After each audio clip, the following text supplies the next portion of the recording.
আজকে আমার সেই ছোট্ট ভাতিজির জন্মদিন।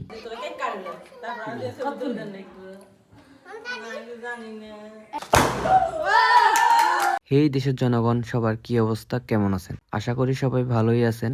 আমিও আপনাদের দোয়া আশীর্বাদে মোটামুটি ভালোই আছি। আজকে আমার সেই ছোট্ট ভাতিজির জন্মদিন। সকাল থেকে যেই না শুনেছে তার জন্মদিন, তখন থেকেই বলা শুরু করছে, কাকু কেক কাট বানা আমার জন্য, আজকে কেক বানা। ছোট মানুষ ছোট করে না পালন করলেই নয়, যার জন্য তার বাবা বাজারে গিয়ে তার জন্য কেক, চকলেট, বিস্কিট আর পাশের বাড়ির কয়েকজন বাচ্চা পোলাপাইনরে বলা হয়েছে তাদের জন্য হালকা নাস্তার ব্যবস্থা করা হয়েছে। মিষ্টি, নিমকি, বিস্কিট, চানাচুর এগুলাই একদমই ছোটখাটো ভাবে সবকিছুরই ব্যবস্থা করা হয়েছে। এখন আস্তে আস্তে সবকিছু রেডি করতেছি।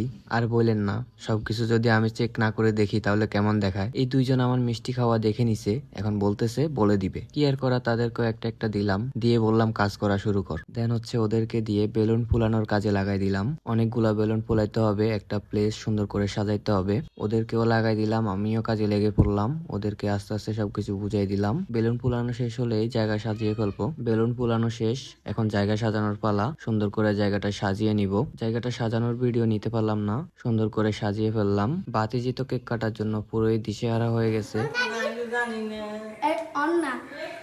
কিছুক্ষণ পরে বলতেছে কাকু কেক কেটে ফেলি। আসলে ছোট মানুষ তো এখনো তেমন কিছু বুঝে না। তো আমার ভাতিজি 4 বছর শেষ করে 5 বছরে পাড়া দিল। সবাই অবশ্যই তার জন্য দোয়া এবং আশীর্বাদ করবেন। তো আমার ভাতিজি তো পুরাই অধৈর্য হয়ে গেছে যে কাকু কেক কাটবো এই বলে সম্পূর্ণ দিশেহারা হয়ে গেছে। তো আমরাও আর দেরি করি নাই, সর্বপ্রথম তার মা তাকে প্রথমে ধান দুব্বা দিয়ে আশীর্বাদ করলো, তারপরে তার বাবা,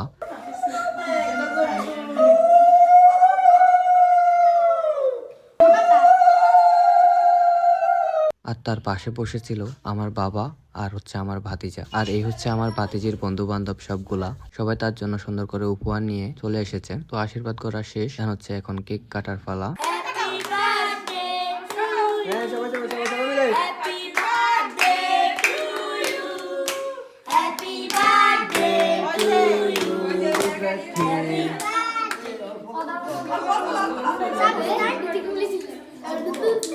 জ্বালাই দিয়ে এবার কেক কাটেন না।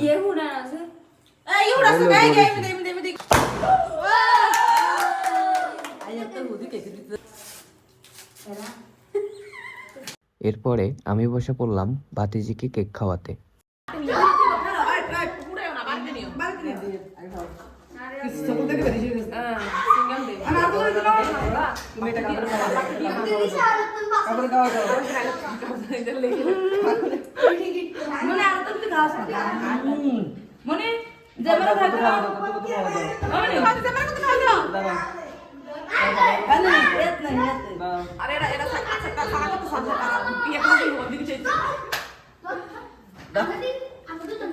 কেক কাটা শেষ হয়েছে আর কি। ভাতিজিরে বলতেছে চলে আসো, আমরা ফ্রেশ হয়ে যাব। ভাতিজি বলতেছে না, আমি আজকে এখান থেকে যাবই না, এখানে বসেই থাকবো। বলতেছে আজকে না আমার জন্মদিন, আমি এখানেই থাকবো।